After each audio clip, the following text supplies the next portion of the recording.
Alors, bonsoir à tous. On est à notre cours numéro 53. On attaque la troisième partie. Donc, les livres, en fait, on est dans Sederayom. Sederayom, c'est le sujet qu'on étudie depuis le début, c'est-à-dire l'organisation de la journée d'un juif. Pour la réflexion aussi de Gilles, Shalom Bannister et tous les malades d'Israël. L'organisation de toute la journée d'un juif. Et on est à la troisième partie, donc on démarre ce soir, Bezrat Hashem. Il y a trois parties sur ce livre-là. Après, on trouvera bien sûr, comme on avait dit, un autre sujet à étudier, comme par exemple certainement les halachot de Shabbat.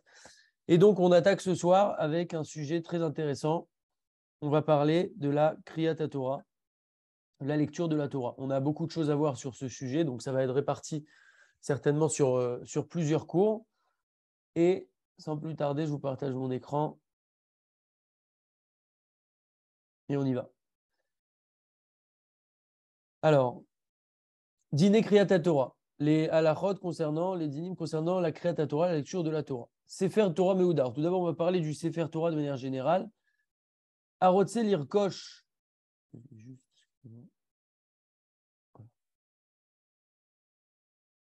Arotse Lirkosh Sefer Torah. Celui qui veut acheter un Sefer Torah, on a une mitzvah d'acheter un Sefer Torah. Il va se faire conseiller par une personne, un chacham qui s'y connaît dans ces sujets-là, et pas par un vendeur. Vélo Ikne Alpi Reotenav, il ne va pas acheter selon ce que bon lui semble, etc. Il va vraiment qu'il se conseille chez quelqu'un, se fasse conseiller chez quelqu'un de sérieux. Ou quoi revenu les El Betrilat à la Chot Tefilin. On a déjà parlé, quand on a parlé des Tefilin, de l'importance et du sérieux de choisir quelqu'un qui s'y connaît dans le sujet, donc un sofer de qualité, de renommée, quelqu'un de sérieux, un Talmid Chacham, quelqu'un d'Iré Shamaïm. Vérifie allez-nous les vadot chez un sofer Iré Shamaïm. On doit tout d'abord, avant tout, vérifier que le sofer est une personne Iré Shamaïm qui craint le ciel. Vézé Kodem Lektavnae, et ça va être plus important que la belle écriture. Donc, quelqu'un, il a une belle écriture, un souffer, c'est bien, mais avant tout, il faut vérifier est-ce que cette personne est vraiment quelqu'un de Yireh Shamaïm. Je vais juste. Très bien. Bdikat Marchev, Achar Shenivdak, Sefer Torah, l'idée Sofer Moumre. Et donc, une fois que le Sefer Torah, une fois qu'il est fini, il va être vérifié par le Sofer. Donc, au passage, quand on appelle Sofer Stam, c'est intéressant de savoir ce que c'est Stam. On entend souvent cette appellation de Sofer Stam. Stam en hébreu, ça veut dire simplement, genre sans plus, voilà, juste comme ça. Mais là, c'est pas ça, en fait, quand on dit Sofer Stam, ça n'a rien à voir. Donc, il faut faire attention à ça. Sofer Stam, donc c'est Samer Tav et même, ça veut dire Sifré Torah, Tefilin et Mezuzot. Donc, un Sofer Stam, c'est quelqu'un qui écrit des Sifré Torah, des Tefilin et des Mezuzot. En général, c'est ce qu'écrivent les Sofers. Donc, on voit ici l'importance de choisir un sofer de qualité. Au passage, c'est valable aussi pour les tefilines. Quand on achète ces tefilines, ce n'est pas le tout de les acheter en Israël. On a acheté les tefilines en Israël, super, on est content. Il faut faire attention chez qui on achète les tefilines. Des fois, il vaut mieux acheter chez quelqu'un en France qu'on connaît plutôt que de dire ouais, super, ça vient d'Israël. Et au final, on ne sait même pas qui les a écrits. Donc, il faut vraiment se faire recommander des personnes. Ce genre d'articles, ce n'est pas des choses qu'on achète des tonnes de fois dans notre vie, que ce soit des tefilines, des mezuzot ou un sefer Torah. Et donc, c'est intéressant de vraiment vérifier chez qui on achète toutes ces choses-là parce qu'il y a des cavanotes à avoir, c'est extrêmement précis. Des fois, ce n'est pas que dans l'écriture, c'est-à-dire que le sophère, il doit avoir tout un tas de cavanotes et d'intentions au moment où il écrit les noms d'Hachem, etc. Et donc, des fois, en lisant le parchemin, tout peut être très bien, mais en fait, ça se trouve qu'on est tombé sur un charlatan qui sait, oui, bien écrire, mais qui n'a pas forcément eu les bonnes intentions. Et donc, du coup, c'est problématique pour les téphilines ou autres. Donc, important de vérifier. Une fois que le sofer a terminé le Sefer Torah, le Sefer Torah est vérifié par le sofer. Raoui Venachon Meod Livodkou Bebdikat Marchev. Il est aussi bon en complément de le faire vérifier par une vérification informatique. Donc aujourd'hui, c'est quelque chose qui existe.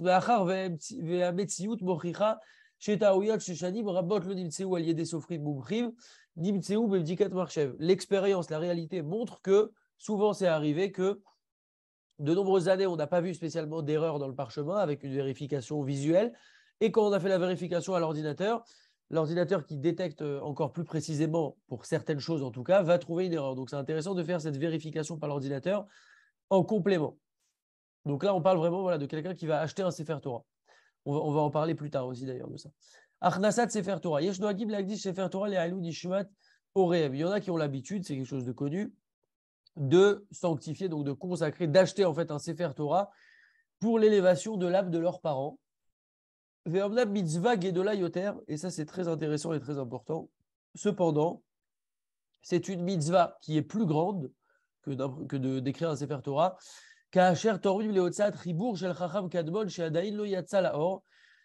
De financer, donc de donner pour l'édition de livres de quelqu'un, par exemple un Chacham qui a écrit un livre qui n'a pas encore pu sortir au grand public son livre par manque de moyens ou par manque d'accompagnement, etc.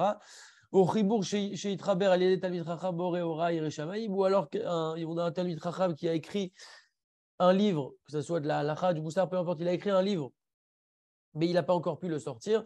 Chez Dvaram, ou même s'il a pu le sortir, mais en tout cas de payer cette impression-là, en tout cas dans ce domaine-là, chez Dvaram, parce qu'en fait, quand on va financer l'impression de livres qui vont être utilisés, étudiés par le peuple, eh bien, c'est quelque chose, c'est un grand chesed qu'on fait au peuple par cela, parce qu'ils vont pouvoir en profiter.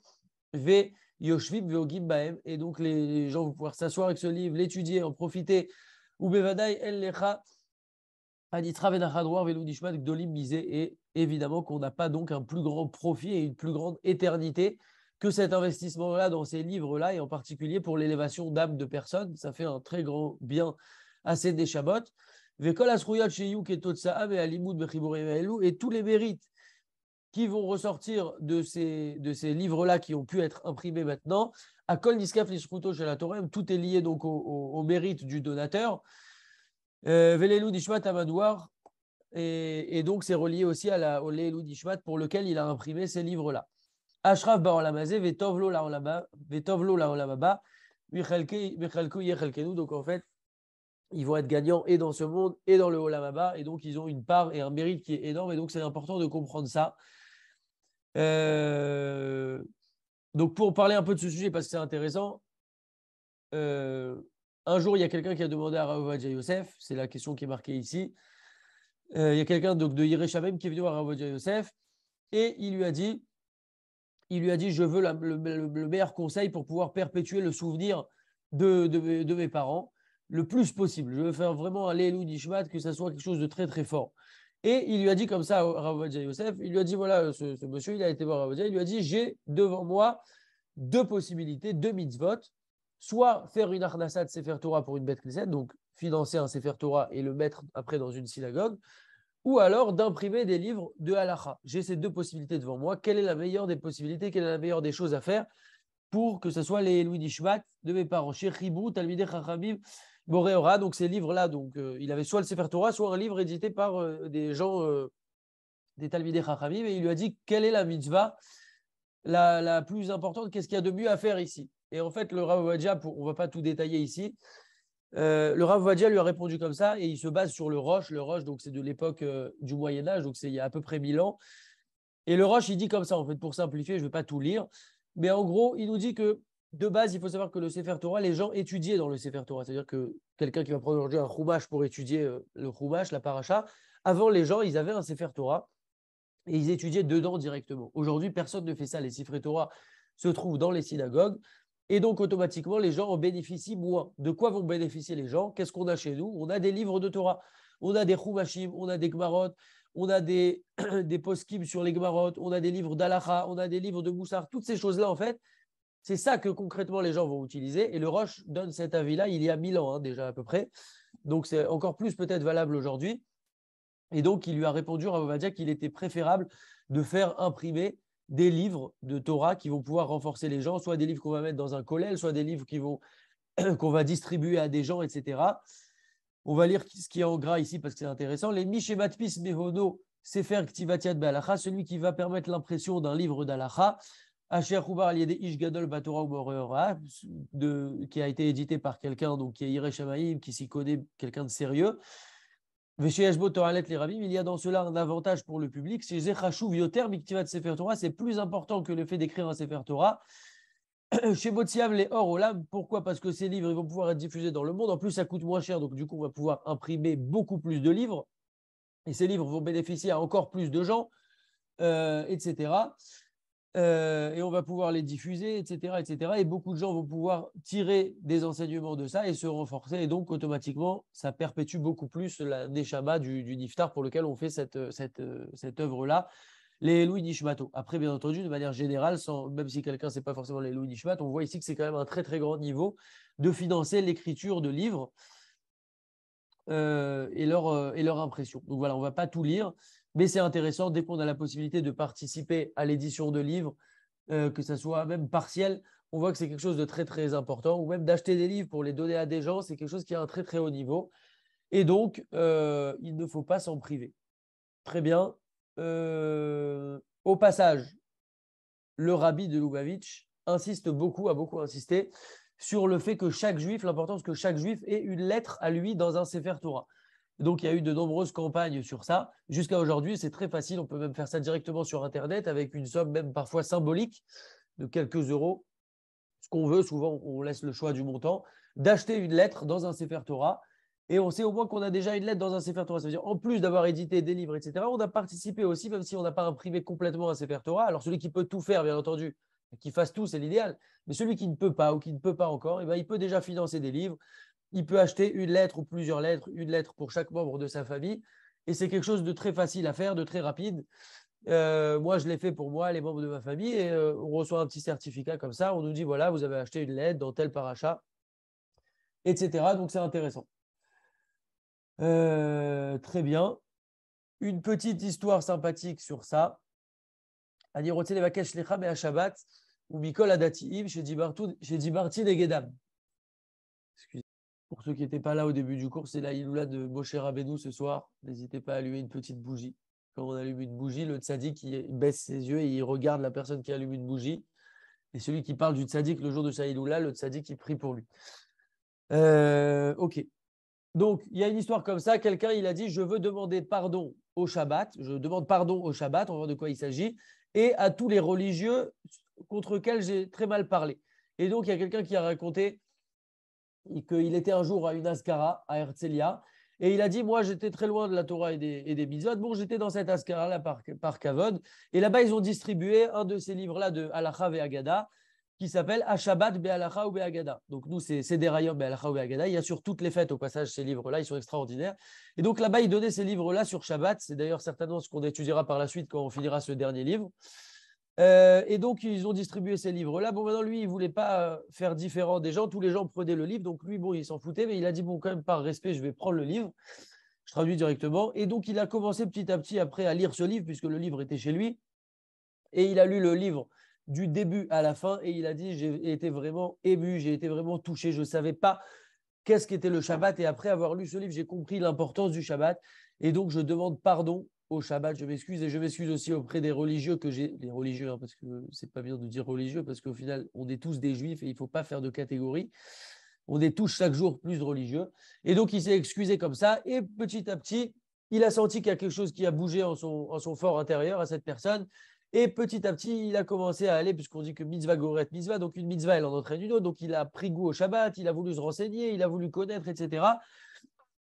Et petit à petit, comme ça, il s'est renforcé. Au passage, ces livres-là, ils étaient pour les Elou Nishmat de la personne qui était Niftar, puisqu'on a distribué ça à cette Askara. Et donc, c'était les Elou Nishmat de cette personne. Et donc, on peut imaginer à quel point ça a fait une élévation de l'âme de cette personne avec les gens qui ont étudié ces livres. Et a fortiori, quand il y a des résultats concrets, que les gens vont changer et améliorer leurs actions par l'étude de ces livres. Donc, voilà à quel point c'est important de financer des livres et aussi, de manière générale, bien sûr, de diffuser la Torah, de parler aux gens, de renforcer les gens, etc. Ce qui est à la portée de chaque juif et pas qu'à la portée des rabbinim. Très bien. Bechirat à mitzvot. Donc là, on va parler de la vente des mitzvot. C'est quelque chose qu'on connaît. Ça se fait dans toutes les synagogues du monde. Ça dure plus ou moins longtemps. On va parler de ça. Ba'alat bechirot. Donc le niveau de vendre les mitzvot. Anachon limkor et petichat ha'echal ve'aliot la Torah. Il est juste, il est bon, il est convenable de vendre l'ouverture du Echal et les montées à la Torah, ou Bekar ou Machloket ve Iavanot. Et de cette manière, quand on vend, qu'est-ce qu'on gagne? Eh bien, on va gagner qu'on va diminuer les Machloktot, donc les disputes, les discordes et les incompréhensions, puisque la personne a acheté, donc c'est normal qu'elle monte, et donc on évite de commencer à pas comprendre pourquoi lui monte et pourquoi pas moi, etc. Ve'av be Shabbat, mitzvah les mochan. Et même pendant Shabbat, c'est une mitzvah de les vendre, il n'y a aucun problème. Petite parenthèse, on sait que Shabbat, on ne peut pas acheter ou vendre. Alors, comment ça se fait qu'on peut acheter des mitzvot? Mikol Makom, de toute façon, Kevin Sheeno, c'est Kinyan Mamash, puisqu'il ne fait pas ici un véritable achat, Et là, mitrayev trouma les zdaka bilvad moutar. Puisque ici, il ne vient pas faire vraiment un achat. En fait, la personne vient simplement s'engager à faire un don à la tzedaka, donc pour la synagogue. Et donc, c'est pour ça que c'est permis, on s'appuie sur cela. Al-Ta'arir, ne prolonge pas, ne t'étends pas trop quand tu fais la vente des mitzvot. Lo ya'arichu b'mchirat mitzvot. Il ne faut pas trop s'étendre dans la vente des mitzvot, qui est des shelo yirshelu atzibour. La soir bedvarim betelim, pour ne pas tendre un piège au tzibour à l'assemblée qui, si c'est trop long, va commencer à parler de choses vaines dans la synagogue et peut-être même Shabbat, et donc c'est un problème. Pour éviter cela, il vaut mieux que les ventes soient faites de manière courte.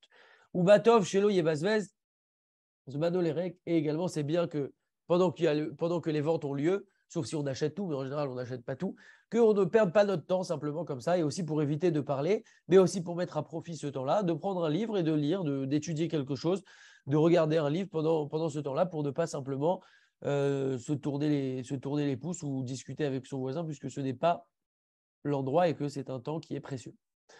Miché Bérar, pardon.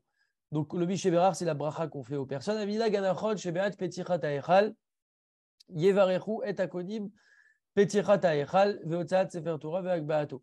On a l'habitude, et c'est une bonne habitude, donc, qu'au moment où on va ouvrir le Echal, on va bénir à ce moment-là ceux qui ont acheté l'ouverture du Echal et ceux qui ont acheté le port, la sortie des Sefer Torah, et également ceux qui ont acheté la Agba'a. Ve'etchar haolim yevarechu be'aliatav la Torah. Et ceux qui ont acheté les montées à la Torah, eux, on va les bénir dans un deuxième temps, donc pas quand on ouvre le Echal, mais on va les bénir au fur et à mesure quand ils vont monter. Donc voilà le conseil idéal, bénir les gens qui ont acheté l'ouverture du Echal, le port du Sefer, l'Agba, etc. au moment où on ouvre, et le reste, ceux qui vont monter, on les bénit plus tard. Le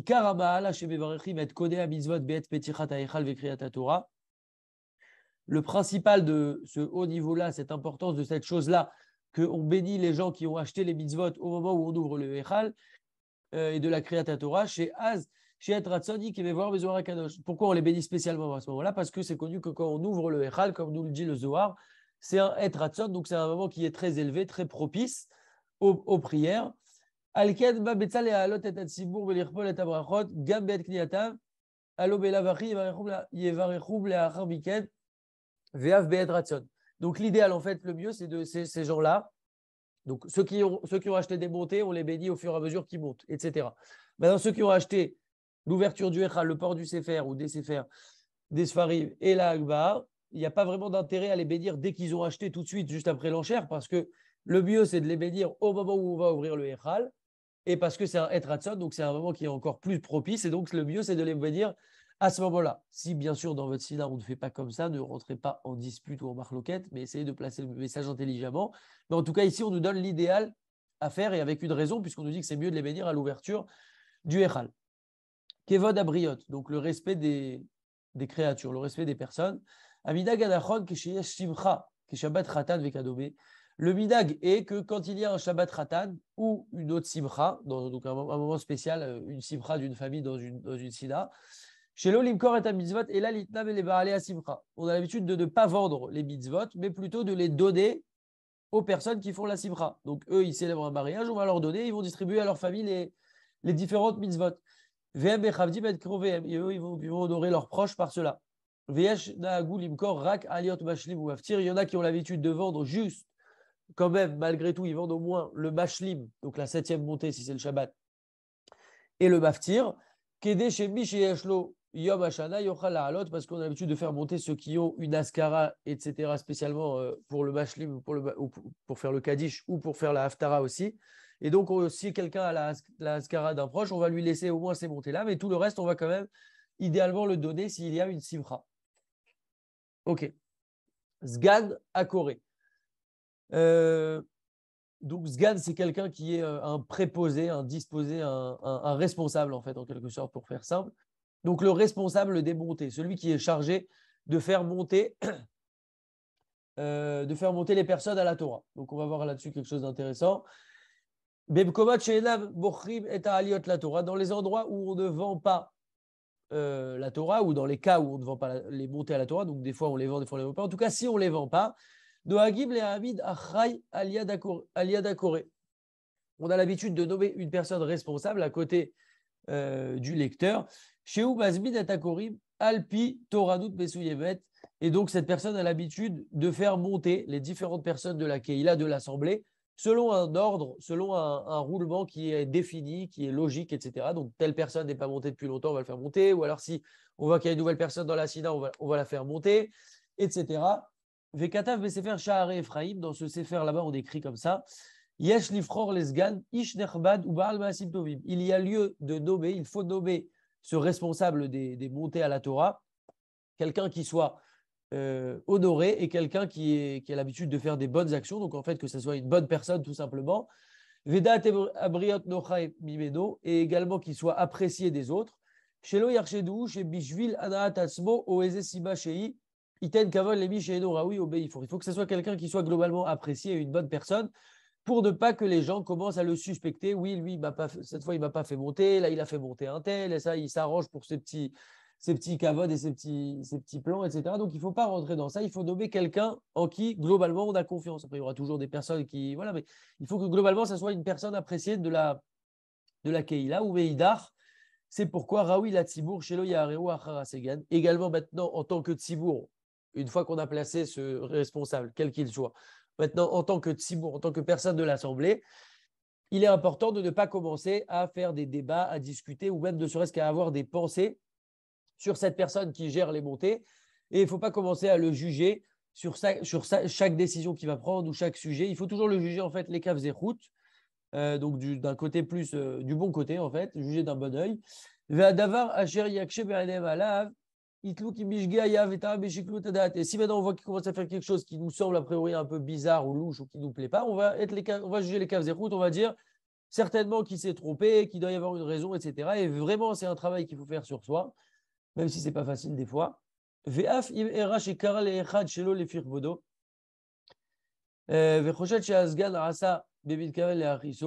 Donc, même si maintenant il y a quelqu'un qui il considère que le responsable n'a pas agi de manière respectueuse envers lui et qu'il va commencer à s'imaginer qu'il a fait exprès de mal agir contre lui pour l'énerver, pour le provoquer, etc. Ibn Agairat Hashem Belibo, si maintenant cette personne-là, c'est vraiment quelqu'un qui craint Akadosh Baruch Hu, Apek Velo Yamar Davar, il va se contenir et il ne va pas dire quoi que ce soit. Veisakal Vachomer Benafsho. Si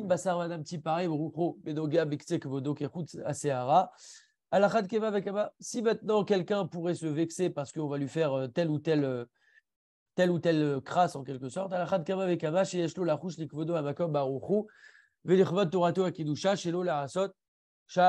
donc en fait en quelque sorte, a fortiori qu'il ne faut pas énerver à Kadosh Baruch Hu, parce que si maintenant on commence à mal parler sur celui qui a nommé, ça va faire des disputes et après souvent ça prend de l'ampleur, du volume, etc. Et donc, il faut réfléchir intelligemment et agir vraiment pour l'honneur d'Hachem et se dire, OK, c'est pas grave, je passe, tant pis, c'est pas grave. Et celui qui passe sur ces donc celui qui passe outre en quelque sorte donc sur ces midotes, il ne va pas être makpid, il ne va pas avoir une kpeda, il va vraiment laisser couler en quelque sorte. Ça, c'est un principe général au-delà de cette situation-là. Ma'avirim lo alkol peshav. On va passer sur toutes ces fautes. De la même manière que lui, il passe outre, malgré que ça lui fait mal, etc. Il voulait parler, il voulait rentrer dans un débat, une bagarre, etc. Mais il se tait et il se contient, même si ce n'est pas facile.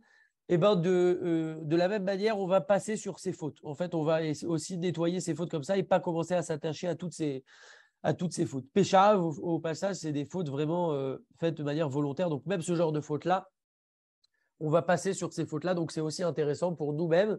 On est gagnant quand on va au-delà de soi-même. Begova Apo, Asa Beriva Imasegan, Afal Pichen, Chova la Segan, Liot, Minada Alavi. Maintenant encore, on revient. Si maintenant, celui qui est dans le Tzibour, il ne s'est pas contenu, il n'a pas agi comme il devait, de la meilleure manière, il ne s'est pas contenu, il n'a pas passé outre, il a voulu rentrer dans une bagarre maintenant avec le responsable des montées. Alors maintenant, inversement, pareil, le Sgan, le responsable, il doit aussi faire comme si lui, il va laisser couler, c'est pas grave, il s'est fait humilier, il s'est fait blesser. Il va prendre sur lui. Vélo Yanir, c'est faire Torah, veiller l'air. Il ne faut pas qu'il commence à dire maintenant il m'a mal parlé, alors moi maintenant je m'en vais, je sors et il laisse comme ça le Sefer Torah, il laisse tout le monde en plan, parce que ça c'est un mépris pour le Sefer Torah. Et il sera puni, ce responsable-là, s'il quitte la Sina, même si maintenant quelqu'un s'est énervé avec lui, il doit aussi se contenir et il ne peut pas commencer à dire ouais mais il m'a énervé donc je suis sorti, il ne doit pas abandonner l'endroit, abandonner la Torah, etc. parce que ça va être une humiliation pour le Sefer Torah. Et toute personne agira de manière intelligente par rapport au kavod d'Akadosh Baruch Hu et au kavod de la Torah. Ok. Glila. Assur les Echos Begouf Akala. Donc, Glila, c'est la Agba'a, c'est quand on lève le Sefer Torah. Il y en a aussi que la Glila, en fait, ça s'appelle rouler, parce que chez les Ashkenazim notamment, ils roulent juste après l'Agba'a, ils roulent comme ça le Sefer Torah pour le ranger. En tout cas, dans tous les cas, ici, le point, c'est quoi? C'est que Assur les Echos Begouf Aklaf chez la Sefer Torah, il est interdit de toucher directement le corps du parchemin, donc le parchemin lui-même du Sefer Torah. Alken, c'est pourquoi El legolelo belim aftecha. Donc, au-delà de tout ce que j'ai dit là, glila ici, dans le sens simple du terme, c'est simplement le rouler. Quand on va vouloir mettre une paracha à l'autre ou régler le Sefer Torah. Donc, c'est l'enrouler. Donc, en tout cas, ici, le principe, c'est qu'on n'a pas le droit de toucher un Sefer Torah directement sur le parchemin. Donc, on n'a pas le droit de le toucher sans un foulard. C'est pour ça que souvent, il y a un foulard ou un tissu qui couvre le parchemin derrière pour qu'on puisse comme ça rouler le Sefer Torah. Oulav, les golelo et les paracha rechoka. Par contre, si maintenant il doit le rouler à une paracha qui est très très loin, donc il doit beaucoup rouler, ve'ifchar aliede mitpachat, et qu'on ne peut pas le faire agréablement ou facilement avec un foulard parce qu'automatiquement on a moins de contact, donc c'est un peu plus difficile. Et comme il doit rouler beaucoup de parachiotes, avec elle, les golelo beyadav, celui qui se montre plus souple et qui va le rouler maintenant avec sa main directement, et particulièrement s'il s'est lavé les mains, il a sur qui s'appuyer. Donc, l'idéal, c'est de mettre avec un foulard. Maintenant, si on doit rouler très très loin une paracha et qu'on s'est lavé les mains, on pourra quand même le toucher avec nos mains directement. Keshe golelim et sefer Torah arbe obdim. Arbe Aboudi, pardon, quand on va rouler le Sefer Torah de nombreuses pages, donc on doit passer d'une paracha à une paracha qui est très loin. Midarawi le Otsio Minatik Velego Bachutz, c'est bien de le sortir de son étui et de le rouler dehors et pas dedans. Oula Bezmanenu chez Sefer Torah Kavua Etev Betor Hatik Veno Yotse Bekalut Doagim laquelle les Golelo Betor Hatik. Aujourd'hui, souvent l'étui est lié au Sefer Torah. Et donc, on a lieu de se montrer plus souple pour pouvoir directement le rouler dans le sac. Vetov leatkin gilgal kavua, kefish matsu betikun betike sifre Torah, achadashim. Toutes les manières, aujourd'hui, ce qu'on a, c'est très souvent, on a un système avec des trucs, des roulements. Et donc, on a juste à tourner une petite surface en bois directement en bas du Sefer Torah. Et ça tourne très facilement et on n'a même pas besoin de toucher le parchemin et ça tourne facilement et rapidement comme ça. C'est une petite plaque en bois qui est sous les rouleaux et donc qui est le fondement du tube autour duquel il y a le parchemin. Et donc, c'est très facile à enrouler. Une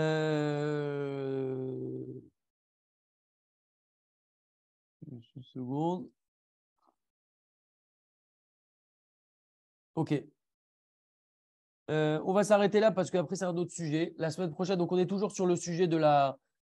Il y a beaucoup de textes, je vais voir ce que c'est, je n'ai pas encore regardé. On sera toujours sur le sujet de la Kriyat Torah.